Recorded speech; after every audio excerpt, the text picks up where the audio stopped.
The transformation of T.E. Lawrence, from scholar to Lawrence of Arabia. In the scalding heat of the Arabian desert, where empires had crumbled and prophets had walked, a most unlikely warrior emerged, a 5'5" Oxford archaeologist with a passion for medieval pottery. T. Lawrence, pale-skinned, blue-eyed, and seemingly ill-suited for the harsh desert environment, would transform himself into a figure of legend. Armed with an unorthodox understanding of guerrilla warfare and an almost mystical connection with the Bedouin tribes, he would help orchestrate one of the most spectacular military campaigns in history, striking at the Ottoman Empire's underbelly with a devastating combination of cunning, theatrical flair, and brutal efficiency. This is not merely the tale of raids and explosions, though there were plenty of both. It is the story of how a scholarly young man with a taste for classical literature became Lawrence of Arabia, a desert commander who would help redraw the map of the Middle East through a campaign that married medieval tribal warfare with modern technology. From the blazing sands of Aqaba to the blood-soaked streets of Damascus, Lawrence's transformation from intelligence officer to guerrilla leader would shake an empire to its foundations and forever change the art of warfare. But at what cost to the man himself? Damascus Dreams, T.E. Lawrence and the Arab Revolt. The labyrinthine streets of Cairo in 1916 were a spy master's paradise, a teeming metropolis where Ottoman agents brushed shoulders with British officers, and Bedouin informants traded secrets in smoky cafes. In this intricate web of espionage, T.E. Lawrence cut an almost comical figure in his ill-fitting khaki uniform, hunched over maps in the Arab Bureau's headquarters at the Savoy Hotel. His colleagues saw him as an odd choice for intelligence work, too bookish, too dreamy, too obsessed with ancient pottery shards and crusader castles. But what they didn't realize was that Lawrence's archaeological expeditions through Ottoman Syria had given him something invaluable, an intimate knowledge of the land and its people that no military academy could provide. His desk at the Arab Bureau became a command center of sorts, where he pieced together reports of growing unrest in the Hejaz. Hussein bin Ali, the Sharif of Mecca, had raised the banner of revolt against Ottoman rule, but the rebellion was faltering. The British High Command saw it as a mere sideshow to their main campaign in Palestine. Lawrence saw something different in those reports, a chance to turn the tribal warfare of the desert into a precision instrument that could shatter Ottoman power from within. When word came that a British liaison officer was needed in the Hejaz, Lawrence maneuvered for the position with uncharacteristic aggression. His superiors, perhaps eager to be rid of their eccentric mapmaker, agreed. The journey south from Cairo would mark Lawrence's transformation from analyst to actor. The young officer who had spent years studying the Arabs would now have to prove he could fight alongside them. His first meeting with Prince Faisal, Hussein's charismatic third son, was almost disastrous. The prince, expecting another strutting British colonial officer, found instead a small, soft-spoken man who sat cross-legged on the ground and quoted ancient Arab poetry. But as they talked through the night in Faisal's tent, something extraordinary happened. Lawrence laid out a vision of warfare that merged ancient Bedouin raiding traditions with modern military science, a campaign of lightning strikes and vanishing armies that would have felt familiar to the warriors of Muhammad's time. The Damascus that Lawrence dreamed of capturing was more than just a strategic objective. It was the symbolic heart of Arab culture, a city of minarets and ancient wisdom that had outlasted empires. As he left Faisal's camp to return to British headquarters, Lawrence was no longer just carrying military intelligence. He was carrying a dream of Arab independence that would drive him to the edges of endurance and sanity in the years to come. The shy archaeologist had found his cause, but the price of pursuing it would be higher than he could imagine. That night, writing in his journal by candlelight, Lawrence sketched out the beginnings of what would become his revolutionary strategy. The Ottoman army was like a fortress, he wrote, but every fortress has gaps in its walls. The desert itself would be his ally, allowing his forces to materialize like spirits where the enemy least expected them. It was an insane gamble, betting the fate of an entire people on raids and demolitions carried out by irregular troops. But as Lawrence would soon prove, sometimes insanity was the most rational strategy of all. Prince Faisal's Gambit, forging a revolutionary alliance in the desert. Prince Faisal ibn Hussein cut a striking figure against the harsh backdrop of Wadi Safra, his black robes billowing in the desert wind. The third son of the Sharif of Mecca possessed something his brothers lacked, a magnetic charisma that drew men to his banner through force of personality alone.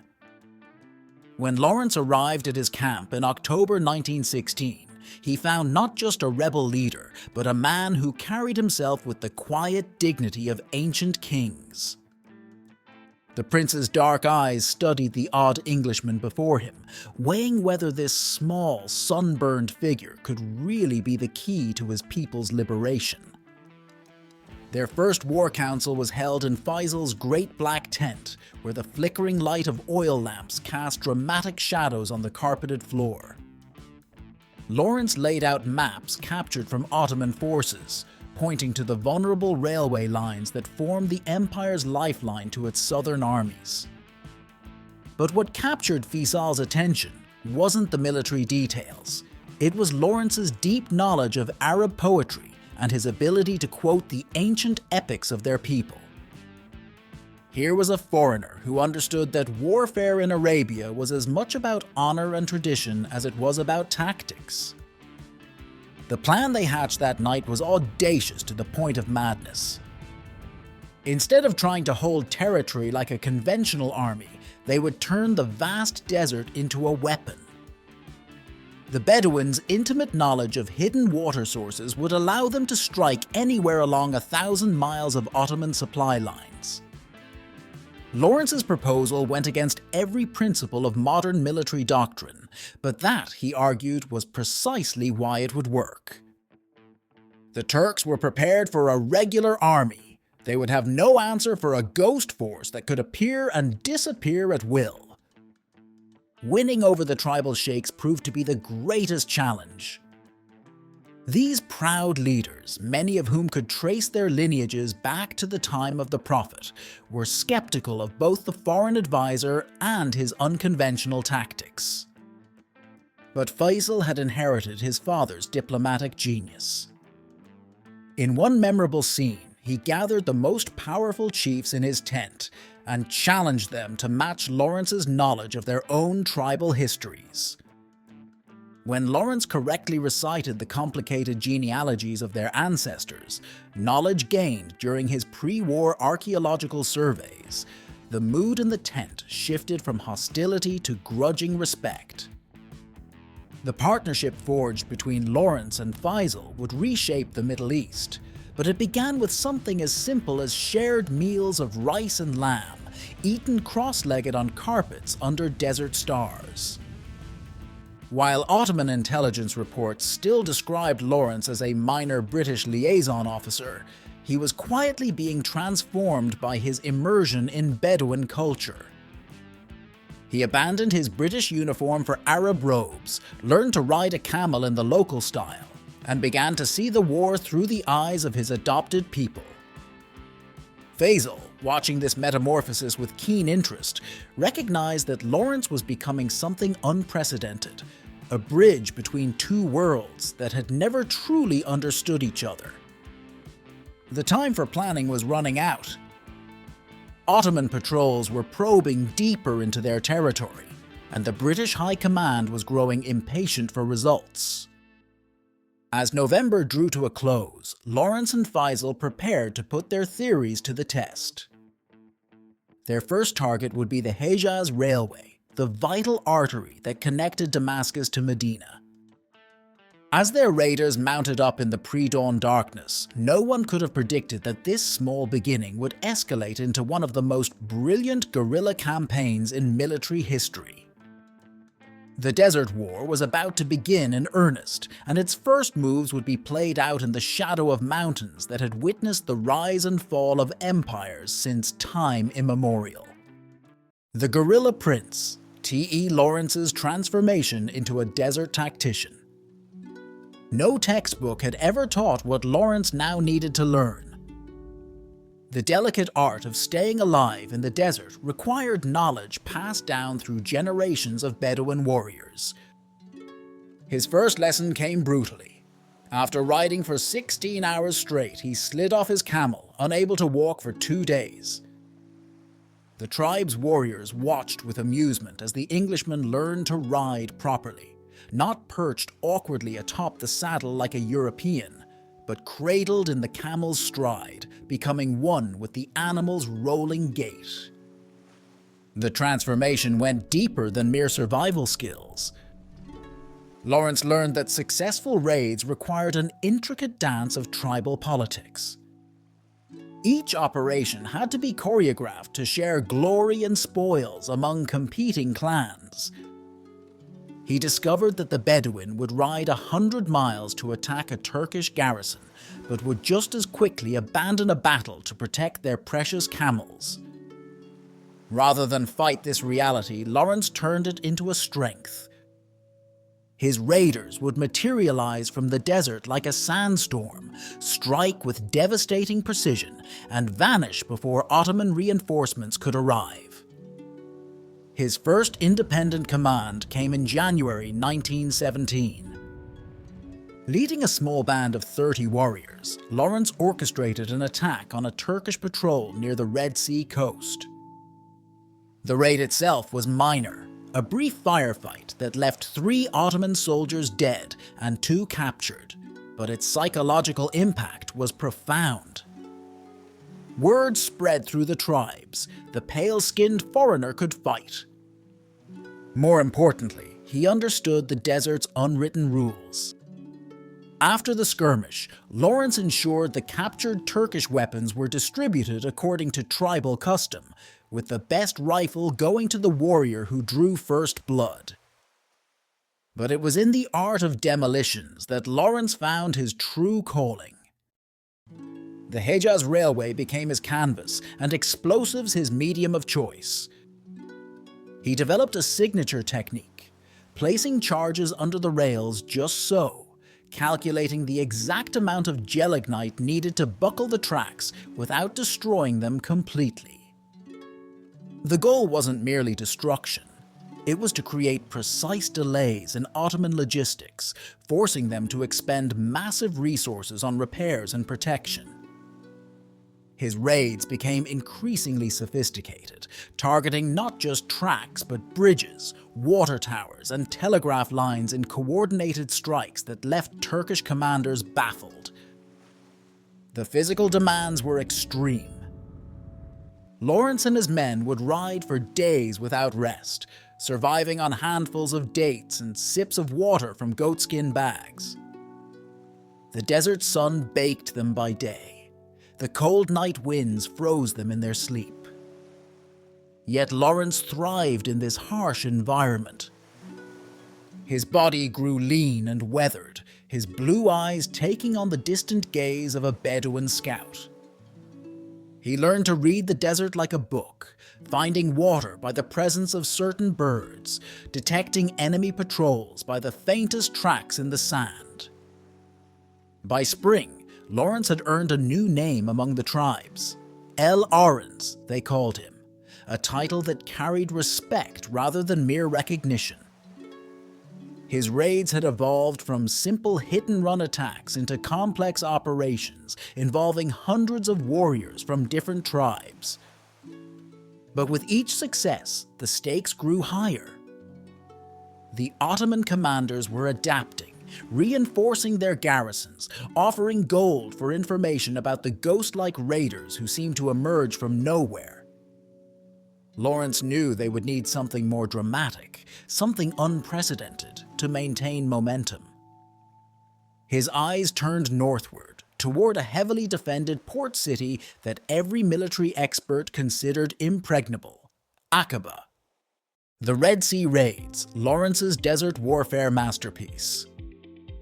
The capture of Wesh in January 1917 was a masterpiece of theatrical warfare.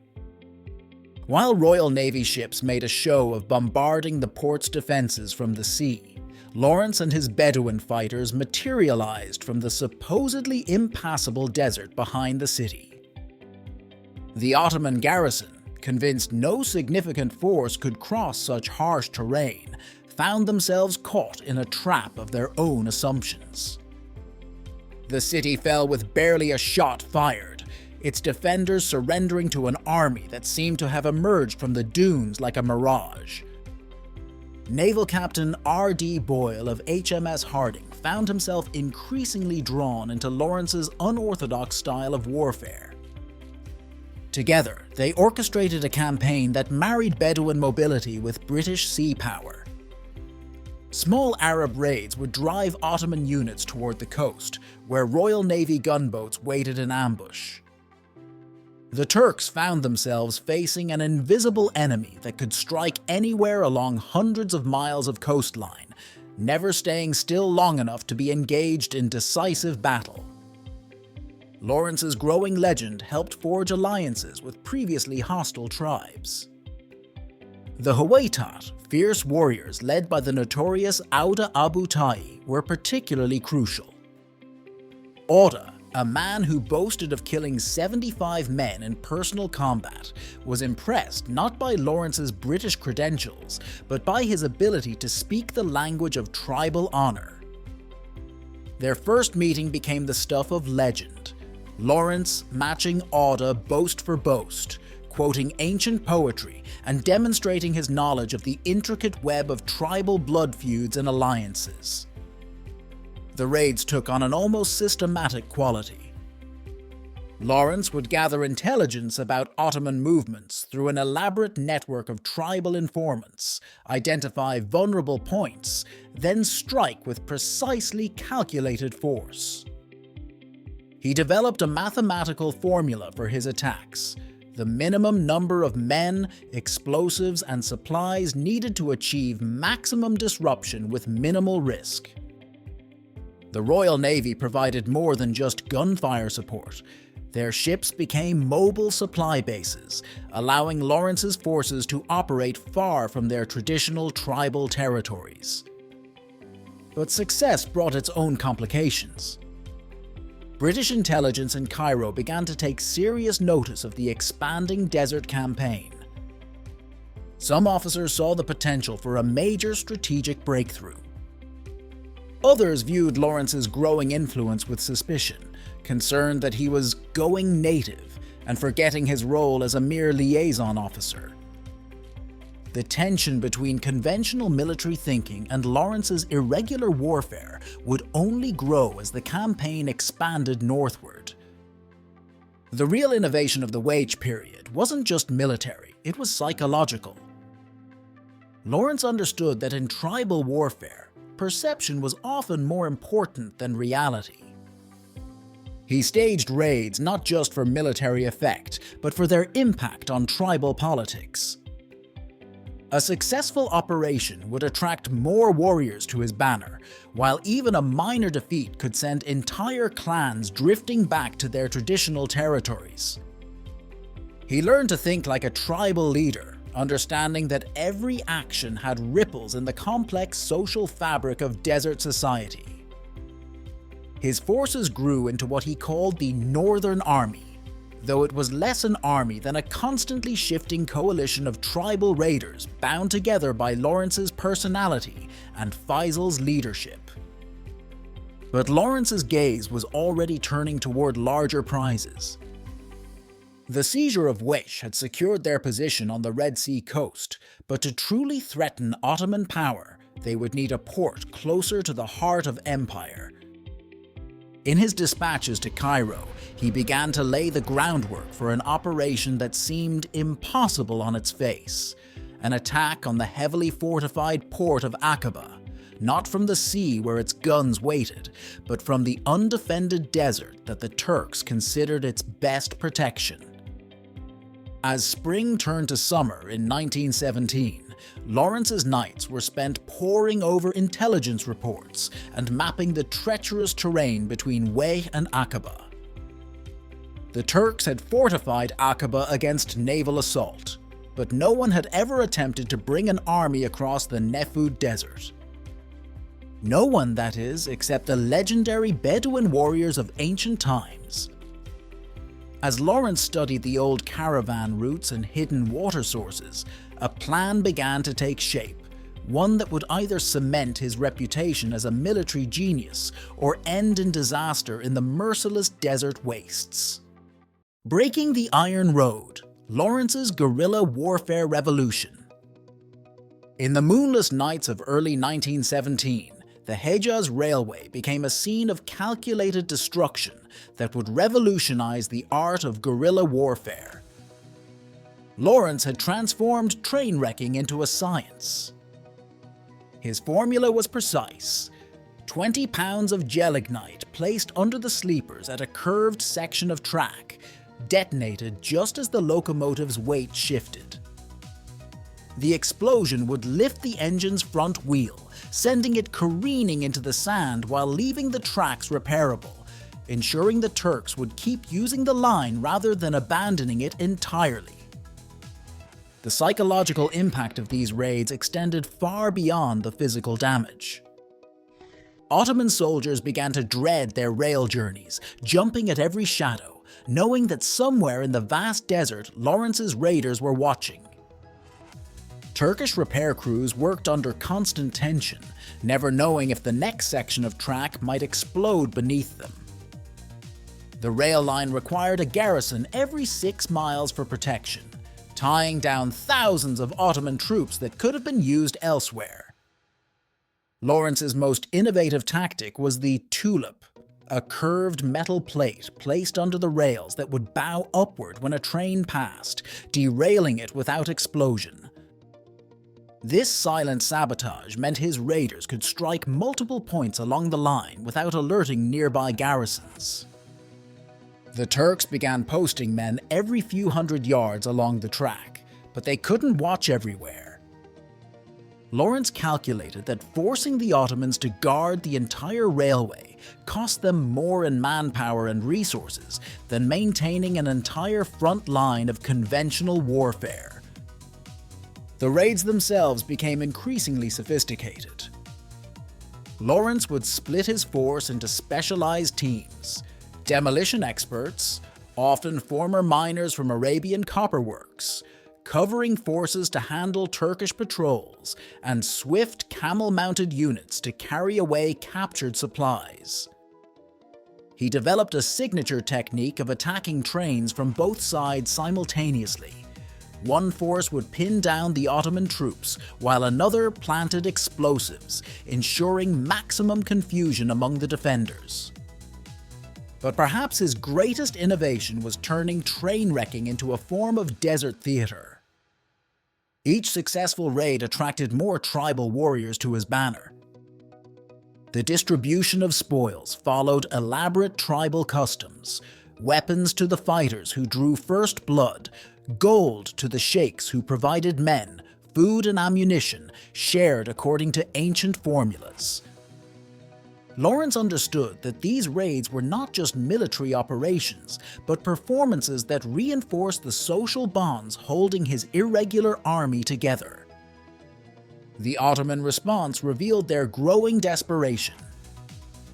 They began running trains at unpredictable hours, welding steel plates over the windows, mounting anti-aircraft guns on flat cars to fight off the raiders. None of it worked. Lawrence's men simply adapted their tactics, using the telegraph lines along the railway to anticipate train movements, developing new explosive techniques to penetrate the armored cars. By the summer of 1917, the Hejaz Railway had become a bleeding wound in the Ottoman Empire's side, draining away men and material that could have been used to stop Allenby's advance in Palestine. As Lawrence's raiders grew more confident, they began striking deeper into Ottoman territory. One audacious raid saw them plant explosives on a bridge nearly 800 miles north of their base, deep in Turkish-controlled Syria. The explosion destroyed not just the bridge, but also an ammunition train crossing it, lighting up the desert night with secondary explosions that could be seen from 30 miles away. The message was clear. Nowhere in the Ottoman Empire was truly safe from these ghost raiders who seemed to emerge from the desert itself. Yet success came with a price. The constant raids, the long desert crossings, the tension of working with explosives, it all began to wear on Lawrence and his men. In his private diary, he wrote of the toll it was taking. "We were not killing men, we were breaking stones." The mathematical precision of his demolitions work became almost obsessive, a way of imposing order on the chaos of guerrilla warfare. But even as the physical and mental strain mounted, he was planning something even more ambitious, a strike at the heart of Ottoman power that would make his railway raids look like mere practice runs. Blood in the sand, the capture of Aqaba. The port of Aqaba lay like a fortified jewel on the Red Sea coast, its Ottoman guns pointed seaward toward an enemy that would never come.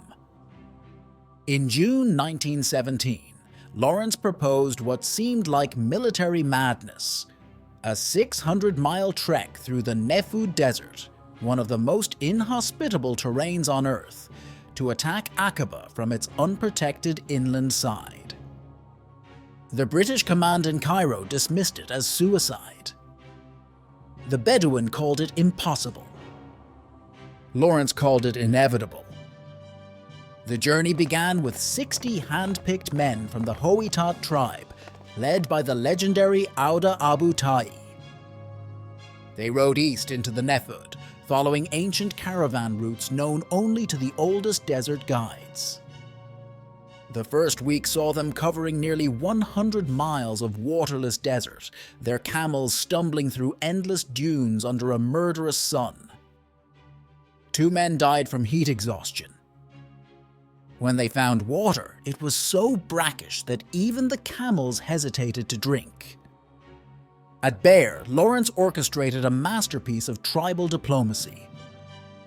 Finding the local Abu Tai clan ready to fight against them, he spent 3 days in continuous negotiation, playing on ancient tribal loyalties and blood feuds. By the time he finished, not only had he prevented a battle, but he had gained 500 additional warriors for the assault on Aqaba. In his diary, Lawrence noted with characteristic understatement, "The game of tribal politics makes chess look simple." The most harrowing part of the journey came in early July. To maintain surprise, they had to cross the Wadi Sirhan, a stretch of desert so brutal that even the Bedouin feared it. Lawrence pushed the men through a forced march of 23 hours without water. Men hallucinated, seeing phantom lakes that disappeared as they approached.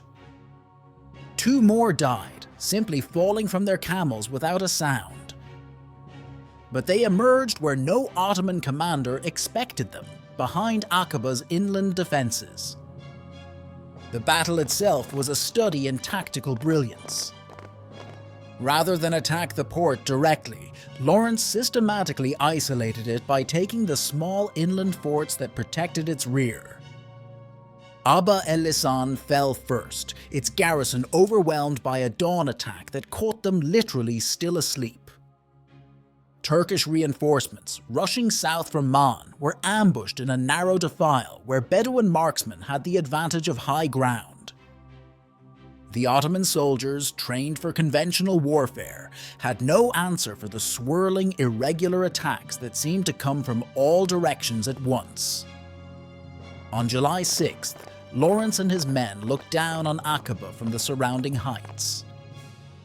The port's mighty guns, designed to repel a naval assault, pointed uselessly out to sea. Its garrison, cut off from reinforcement and resupply, was trapped between Lawrence's forces and the coast. When Auda Abu Tai led the final charge into the town, most of the defenders surrendered without firing a shot. The impossible had been achieved. A force of irregular tribal cavalry had captured a modern fortress by attacking it from a direction its builders had considered impossible to approach. The aftermath was equally dramatic. Lawrence immediately set off on a 150-mile camel ride to Cairo to report the victory personally. He arrived delirious with exhaustion, his robes filthy, looking more like a Bedouin bandit than a British officer. The military brass, who had dismissed his plan as fantasy, now had to confront its success. Aqaba would become a vital supply base for the Allied advance into Palestine, and Lawrence's irregular tactics could no longer be ignored as a sideshow to the main campaign. But victory came with a shadow. In his private writings, Lawrence described a growing sense of disconnection from his own identity. Who was he now? The Oxford archaeologist, the British officer, or something else that had been forged in the desert heat? The capture of Aqaba marked a point of no return. His unconventional methods had proven themselves, but the cost to the man himself was only beginning to become apparent. As he rode back to Aqaba, now bustling with British supply ships and staff officers, the lonely figure in Arab robes bore little resemblance to the young intelligence officer who had first arrived in Cairo barely a year before. The price of glory. T. Lawrence's inner and outer battles. By late 1917, Lawrence's legend had grown beyond his control. British war correspondents painted him as a romantic desert warrior, while his own men whispered tales of his seemingly supernatural ability to appear wherever the fighting was thickest. But beneath the myth-making, the man himself was beginning to crack. His private writings from this period reveal an increasingly fractured psyche, a man torn between loyalty to the Arab cause and growing knowledge of secret Anglo-French agreements that would betray the very independence he was fighting for. The breaking point came in November 1917, during what should have been a routine intelligence-gathering mission to Daraa. Lawrence, traveling in disguise as a Circassian peasant, was captured by Turkish soldiers and taken to the local garrison. What followed was a night of brutality that would haunt him for the rest of his life. The Turkish governor, suspecting he was a spy but unable to prove it, had him beaten and sexually assaulted. When he was finally released, his true identity still undiscovered, the physical wounds healed faster than the psychological ones. The aftermath of Daraa transformed his leadership style. His raids became more savage, less calculated. Where once he had taken pride in minimizing casualties, he now seemed to seek out opportunities for destruction. During one particularly fierce attack on a Turkish column near Mudawara, Lawrence personally executed wounded soldiers, an act that violated his own previous rules of engagement. His men, noticing the change, spoke in whispers about how their leader would sometimes ride alone into Turkish fire, as if daring death to claim him. Yet even as he struggled with his inner demons, Lawrence's military genius reached new heights. He developed an innovative system of mobile operations using Rolls-Royce armored cars, mounted with machine guns and crewed by British drivers. These desert patrol cars could strike deep behind enemy lines, appearing seemingly out of nowhere to attack Turkish positions before vanishing back into the desert. The combination of Bedouin cavalry and mechanized warfare was unprecedented, creating a new form of desert combat that the Ottomans never managed to counter effectively. The winter of 1917-18 saw him take on his most ambitious operations yet. Working in coordination with Allenby's conventional forces, Lawrence's raiders became a strategic threat rather than just a tactical nuisance. His forces would appear suddenly behind Turkish lines, creating chaos and confusion that forced the Ottomans to divert precious resources from the main front. One raid saw his men destroy 3 bridges, 4 supply trains, and 2 garrison posts in a single night. Actions that helped pave the way for Allenby's capture of Jerusalem. But the greatest burden he carried wasn't physical or even military, it was moral. Lawrence knew about the secret Sykes-Picot Agreement, which would divide the Arab lands between British and French control after the war. Every victory he won for Arab independence was, in a sense, built on a foundation of lies. In his letters to his family, he wrote of feeling like a fraud who was leading a people whom we had definitely promised independence into a trap. The contradiction between his public role as a champion of Arab freedom and his private knowledge of their betrayal ate at him like acid. By early 1918, Lawrence had become something both more and less than human in the eyes of his followers. To the British, he was an enigma, a regular army officer who had gone native and achieved irregular success. To the Arabs, he was El Aurens, a figure of almost mystical significance who had mastered their ways better than they had themselves. But in his own mind, he was increasingly a hollow man, going through the motions of command while wrestling with questions of identity and purpose that had no easy answers. As the final drive toward Damascus approached, the war's greatest theater would be not on any battlefield, but in the tortured psyche of this most unusual warrior. The race to Damascus, triumph and turmoil in 1918. In the sweltering autumn of 1918, as Ottoman power crumbled across the Middle East, the campaign transformed into a breathless race for Damascus. Allenby's conventional forces pushed north from Jerusalem, while Lawrence and the Arab army carved their way through the desert interior. It wasn't just a military advance, it was a desperate sprint to determine the future of the Arab world. Lawrence knew that whoever reached Damascus first would have the stronger hand in the post-war settlement. The Arab army's final drive became a masterclass in hybrid warfare. Lawrence's forces struck with a devastating combination of traditional Bedouin cavalry charges and modern technology.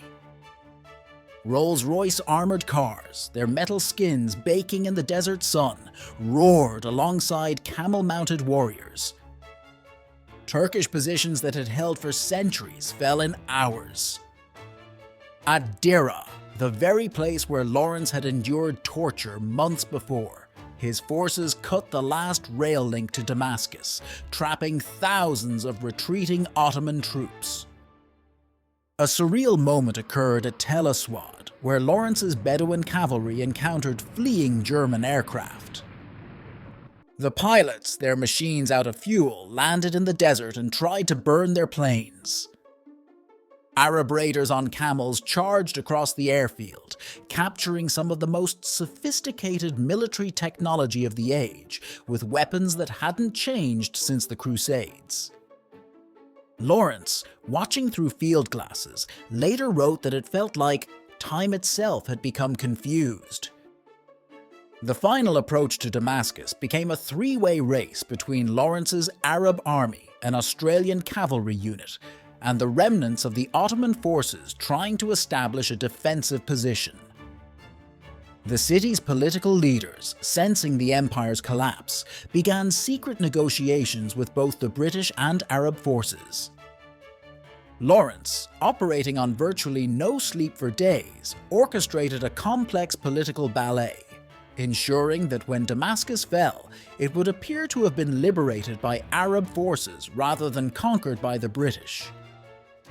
On October 1st, 1918, Lawrence and Faisal's forces entered Damascus. The scene was chaos, streets filled with celebrating civilians, abandoned Turkish artillery, and the debris of an empire in collapse. Lawrence, still in his filthy Arab robes, took possession of the city's government buildings, while Australian light horse units were still fighting in the outskirts. It was a masterpiece of political theatre, establishing Arab authority in the city before British forces could formally take control. But victory brought its own poison.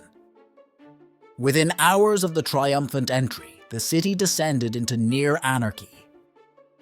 The Arab administration, hastily assembled from competing factions, struggled to maintain order. Disease swept through the overcrowded streets.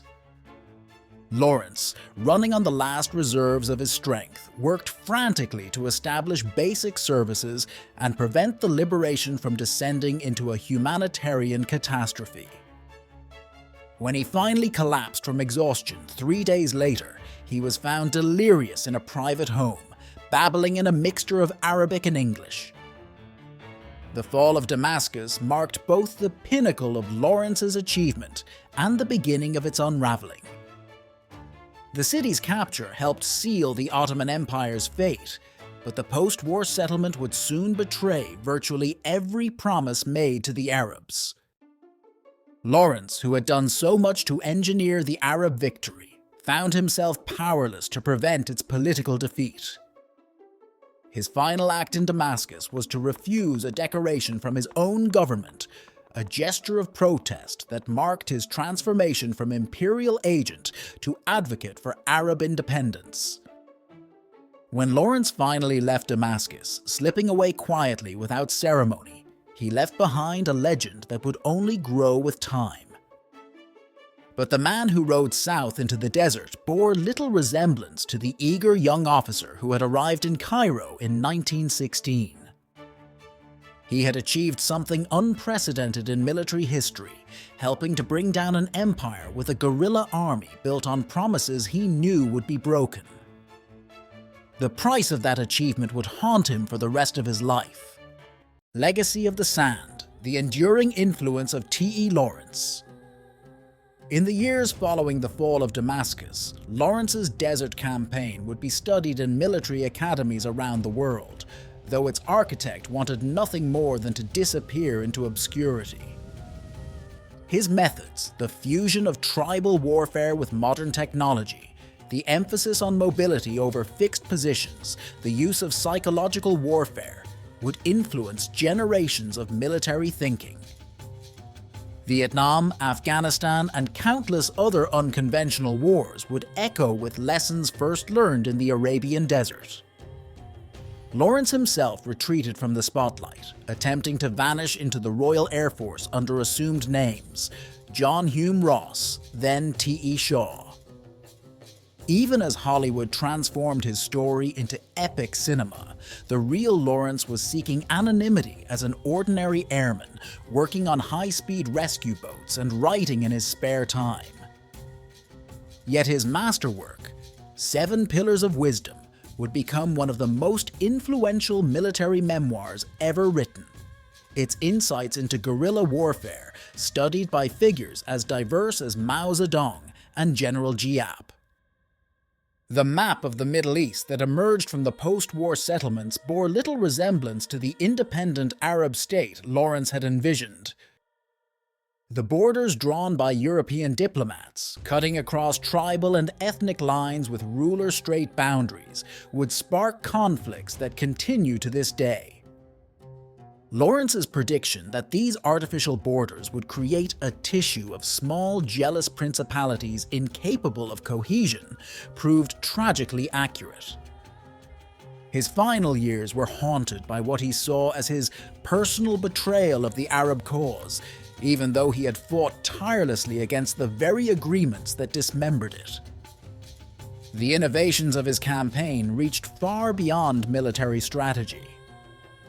Lawrence's deep respect for Arab culture and his willingness to immerse himself in it completely represented a radical departure from colonial attitudes of the time. His understanding that warfare in the region was inseparable from its cultural and tribal dynamics would be repeatedly rediscovered, often painfully, by later military planners. The concept of winning hearts and minds traces much of its lineage to Lawrence's methods of building tribal alliances and understanding local motivations. On May 19, 1935, Lawrence died after a motorcycle accident in Dorset, England, a prosaic end for a man who had once reshaped the map of an empire. Yet his influence lived on in unexpected ways. The Bedouin techniques he had studied and adapted would later influence the formation of Britain's Special Air Service, SAS. His insights into irregular warfare would shape American military doctrine in conflicts from Vietnam to Afghanistan. Even his writings on the psychological strain of leadership and the moral compromises of warfare would find new relevance in an era of increasingly complex military engagements. Perhaps Lawrence's most enduring legacy was not military but human. In an age of empire, he had demonstrated that true leadership meant understanding and respecting the people you served, not merely commanding them. His transformation from British officer to Arab leader was more than just a theatrical gesture. It was a profound lesson in cross-cultural understanding that resonates in today's interconnected world. The ghost of Aurens still rides through the desert, not just in legend, but in the continuing influence of his innovations, his writings, and his complex moral legacy on modern warfare and diplomacy. The sands have long since covered the tracks of Lawrence's raiders, but the principles he discovered in that harsh landscape, the power of irregular warfare, the importance of cultural understanding, the complex relationship between military and political objectives remain as relevant in today's asymmetric conflicts as they were in his time. In the end, Lawrence's greatest achievement may have been not just in winning a desert war, but in demonstrating how deeply the success of any military campaign is tied to understanding the people, culture, and landscape in which it is fought.